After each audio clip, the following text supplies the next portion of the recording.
Hello friends, so welcome back to my YouTube channel. तो मैं आज आपको बताऊंगा त्रिलोचन महादेव की पूरी स्टोरी। तो फ्रेंड्स प्लीज़ वीडियो में जो है अंत तक बने रहिए। तो चलिए फ्रेंड्स वीडियो को शुरू करते हैं। तो आज मैं आपको बताता हूं त्रिलोचन महादेव मंदिर के बारे में। तो यह एक ऐसा गांव है जिसे शिवजी के चेलों का गांव कहा जाता है।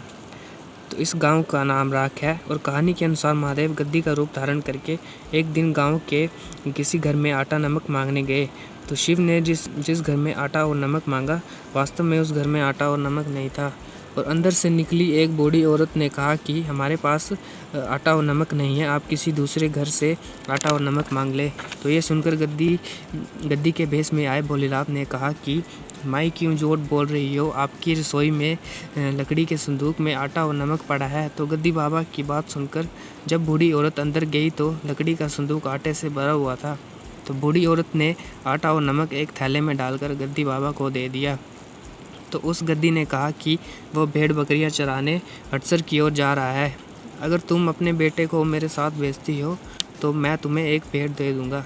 तो यह सुनकर बूढ़ी औरत ने अपने बेटे, जिसका नाम त्रिलोचन था और जो कि शादीशुदा था, उसे गद्दी बाबा के साथ भेज दिया।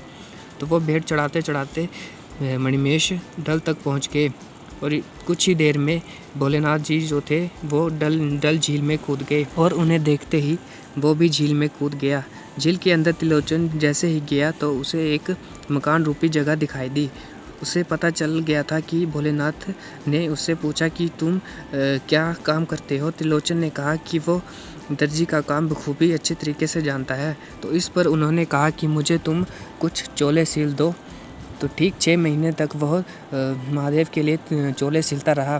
तो एक दिन प्रसन्न होकर महादेव ने उसे अपने दर्शन दिए और कहा कि आज से तुम त्रिलोचन महादेव कहलाओगे, तुम्हारे कुल के लोग मेरे चेले होंगे। तो उन्होंने यह भी वरदान दिया कि गांव का कोई भी लोग मेरी झील में डूबेंगे नहीं।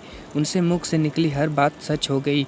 तो भोलेनाथ ने उससे कहा कि वे तत्काल उसे उसके घर तक पहुंचा देगा, लेकिन इस बात का जिक्र वह किसी से नहीं करेगा, यहाँ तक कि अपनी पत्नी और माँ से भी नहीं। अगर तुमने ये बात किसी को बताई तो तुम मृत्यु लोक में नहीं रह पाओगे।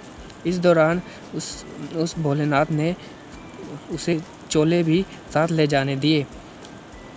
भोलेनाथ ने उसे आंख बंद करने के लिए कहा। तो आंख खोलने पर उसने अपने आप को ब्रह्माणी माता के पास खुले खेत में पाया। जब वह घर लौटा तो उसकी माँ और पत्नी की आंखें में आंसू आ गए। तो भोलेनाथ ने उसे जो चोले दिए थे वो चोले सोने और चांदी के बन गए। एक दिन उसकी पत्नी जिद पर अड़ गई कि तुम इतने दिन कहाँ थे और ये सोने चांदी के चोले कहाँ मिले। तो इस पर त्रिलोचन ने कहा कि अगर वो तुम्हें सब बता देगा तो वो इस संसार में नहीं रह पाएगा। इसके बावजूद भी उसकी पत्नी तब भी नहीं मानी। तो उसने अपनी पत्नी को सच बता दिया और उसी दिन उसकी घर की छत फट गई।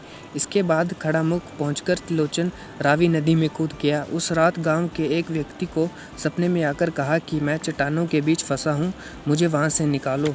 तो अगले दिन पत्थर रूपी बने त्रिलोचन उसे नजर नहीं आए। फिर उसे रात में एक और सपना आया कि त्रिलोचन ने उसे पत्थरनुमा होने की बात बताई। अगली सुबह उस व्यक्ति ने त्रिलोचन को कहा और वहाँ से निकाला और घर की ओर ले जा रहा था। तो उसे नदी के कारण त्रिलोचन की शिला को रखा और वहीं पे वो शिला जो थी स्थापित हो गई थी और लोगों ने श्रद्धा से नदी के किनारे त्रिलोचन महादेव का मंदिर बनाया। तो ये थी त्रिलोचन महादेव की पूरी कहानी। आई होप आपको वीडियो अच्छी लगी हो। तो प्लीज़ वीडियो को ज़रूर से लाइक कर दे और चैनल को सब्सक्राइब कर ले।